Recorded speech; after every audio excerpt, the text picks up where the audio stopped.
trazer um assunto sério, porque numa previsão ontem do Ricardo Corrêa, ele acertou, viu, Guilherme? Diz que teria mais uma fase da Operação Lesa Pátria hoje, e tem. A polícia deflagrou hoje a quarta fase da Operação Lesa Pátria, aquela que apura os ataques contra os 3 poderes praticados no dia 8 de janeiro em Brasília. São cumpridos 3 mandados de prisão preventiva e 14 de busca e apreensão em 5 estados, sendo Rondônia, Goiás, Espírito Santo, Mato Grosso e São Paulo, e também no Distrito Federal. Os responsáveis podem ser indiciados aí, responsabilizados por abolição violenta do Estado Democrático de Direito, golpe de Estado, dano qualificado, associação criminosa, incitação ao crime, destruição e deterioração ou inutilização de bem especialmente protegido.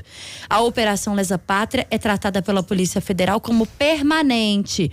Os desdobramentos, então, a gente acompanha na programação da Rádio Super e também em nosso portal otempo.com.br, mas eu vou começar te perguntando, Ricardo Corrêa, exatamente sobre isso. Ontem, né, no fim da noite aí, você que fazia uma previsão das pautas, né, da nossa equipe de reportagem, da nossa equipe de política aí de Brasília, falava sobre isso. Olha, com uma previsão de mais um cumprimento, de mais uma fase da Operação Lesa Pátria. A Polícia Federal já disse que é permanente. Mas até quando será que vai esses desdobramentos desses atos em 8 de janeiro? Ninguém sabe, né, até onde vai, mas assim, era previsto, eu imaginava que pudesse haver na sexta, porque virou uma pequena tradição, né? Um início de tradição aí, essa coisa de fazer a Lesa Pátria na sexta-feira. Assim como a Lava Jato fazia na terça, normalmente as principais operações da Lava Jato aconteciam na terça, eles faziam uma reunião na segunda e aí conseguiam lá as autorizações judiciais faziam na terça. No caso da Lesa Pátria ficou comum ser na sexta-feira. Pelo menos foi assim na sexta-feira passada com a terceira fase, na anterior com a segunda fase. Por isso que eu imaginava que hoje, sexta-feira, teríamos mais uma, né? A dessa semana tá menor do que a da semana passada, porque na semana passada foram 11 mandados de prisão, dessa vez são 3, mas isso, dizer até onde vai, depende da análise do volume de informações que eles recebem, né? Que eles estão recebendo muitas denúncias de pessoas comuns, né? Eles criaram um canal para receber essas denúncias e aí eles começam a identificar as pessoas, as que participaram e as que financiaram, e a partir disso eles vão fazendo essas operações, né? Me parece um pouco assim, eu acho um pouco perigoso essa coisa de operação permanente, me lembra um pouco a Lava Jato. Parece que há uma necessidade de continuar fazendo, né? E que há uma necessidade também de ter essa data programada, como se fosse para manter o assunto em dia, né? Mas o fato é que, considerando a quantidade de pessoas que participaram e que atuaram nas lideranças desses movimentos, provavelmente ainda tem muita gente ainda para ser alvo da polícia. Então teremos pelo menos por mais algumas semanas, né? Essa operação. Ô Ricardo, também tivemos a expressão que eu já estou tentando usar para isso, o tira casaco, bota casaco, para tratar do caso Marcos Duval, que a hora ele imputa ao presidente da República a condição de que coagiu o parlamentar, o senador, para fazer uma escuta contra o ministro Alexandre de Moraes, e que Daniel Silveira também seria parte disso. Passa-se um tempo, ele diz que a questão é ao contrário. Daqui a pouco ele diz, olha, vou renunciar ao meu mandato. Não, conversei com o grupo político que me apoiava e pediram para que eu não renunciasse.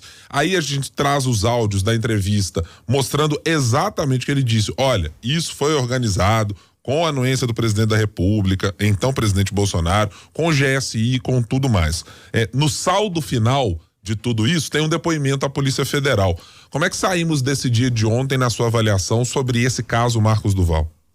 Saímos com muito mais perguntas do que respostas, sem dúvida nenhuma. A situação é tão complicada, Guilherme, Thalita, que ninguém está sabendo como lidar com isso aqui em Brasília, nem a oposição, nem o governo, né? O apoio ao atual governo e o apoio ao antigo governo. Tá todo mundo meio que grilado, sem entender exatamente onde vai parar essa história. Então, por causa disso, está todo mundo tratando com bastante ressalva, né? Em situações normais, esse depoimento seria uma bomba e seria utilizado pelos defensores do atual governo, né, e opositores do antigo governo como uma situação que, né, seria como se diz um batom na cueca pro ex-presidente, mas não está sendo assim, justamente porque há muitas contradições, há muitas coisas sem explicação, né? Por exemplo, em determinado momento ele falava de Granja do Torto, onde o presidente não morava, depois fala de Palácio da Alvorada.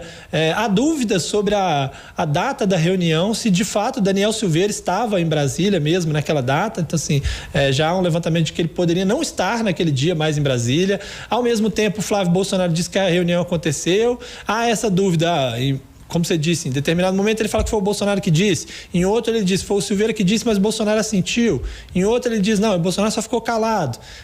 Depois que ele saiu do depoimento ontem à noite, ele disse, não, Bolsonaro no final disse, tudo bem, nós aguardamos, quando ele disse que ia pensar sobre a proposta. Quer dizer, há várias versões diferentes, e me chama a atenção o fato de que ele não se retraiu, ele continua falando sobre o assunto, né? O que parece gerar essa ideia de que o objetivo é criar mesmo uma confusão, né? Porque ele fala no MBL, gera uma confusão, ele faz uma entrevista logo pela manhã para todos os jornalistas, desmente uma parte do que ele disse, depois ele tinha dado essa entrevista para a Veja, a entrevista sai, depois ele dá uma entrevista para a Globo News, passa o dia todo, ele presta depoimento e aí depois ele sai do depoimento e faz questão de dar outra entrevista depois do depoimento, ou seja, de fato, muita coisa ainda para explicar, né? E ele dado essas coisas, né? Eu lembro que não tem muito tempo ele falou também que tinha recebido oferta de dinheiro para votar no Pacheco na outra eleição, né? Mas depois disse que não era bem assim, enfim, é uma grande confusão mesmo, né? Aí para isso tem tempo, tem diligência, tem Polícia Federal, tem Supremo Tribunal Federal, tem órgãos de controle para tentar apurar essa história e ver também como é que o Congresso, se é que entra nessa história, o Senado Federal, para trazer alguma luz para as falas de um senador da República, que, repito, que eu falei aqui mais cedo. Não dá para tratar o caso de um senador dizer o que disse, fazer apontar o dedo da maneira que fez como algo trivial, ou como assim, não, é coisa de um senador que tá dizendo assim, algumas bobagens, ele é meio amalucado ao dizer isso. Não, gente, ele é um senador da República, tem compromissos evidentes com a Constituição, com o seu eleitorado, e não pode ser tratado com esse grau de leviandade, assim, dizendo, o senador é isso mesmo. Não dá, né, Ricardo, para tratá-los dessas bases, né? Algum crime aconteceu, né? Ou houve um crime de fato de um planejamento de um golpe, ou o planejamento de um golpe por parte do Daniel Silveira e uma prevaricação por parte do presidente, ou um crime, uma mentira, né? Uma notícia falsa, desinformação por parte do senador. Não tem como sair de uma dessas coisas. Uma coisa, alguém cometeu o crime, ou as pessoas que ele acusou, ou ele próprio, né? Inclusive na entrevista que ele deu a vários jornalistas, a Luciane Landim estava nessa entrevista, ele ainda entrou numa outra enrascada, porque ele disse que não renunciaria porque a suplente não é do grupo político dele, que ele escolheu aleatoriamente, e aí ele diz, eu estava sem suplente, eu pedi os documentos dela para usar como suplente, ou seja, o cara confessando aí que usou a laranja, né, como suplente, na maior naturalidade, assim, durante a entrevista. Quer dizer, isso também vai gerar um outro problema para ele mais para frente. Agora, quem esse aí não tem escapatória, tá realmente numa situação muito difícil, é Daniel Silveira, que em qualquer versão ele é apontado como culpado, ele foi, né, alvo, está preso novamente, acharam muito dinheiro na casa dele, e parece que foi abandonado, né, porque Flávio Bolsonaro já botou nas costas dele, várias pessoas já botaram nas costas dele dizendo que, olha, não, se foi algo, foi coisa do Daniel Silveira. Como ele não tem furo privilegiado mais, não tem o apoio mais dos antigos aliados, né, e alguém precisa ser punido nessa história toda, se não achar nenhum outro culpado, o culpado será ele, né?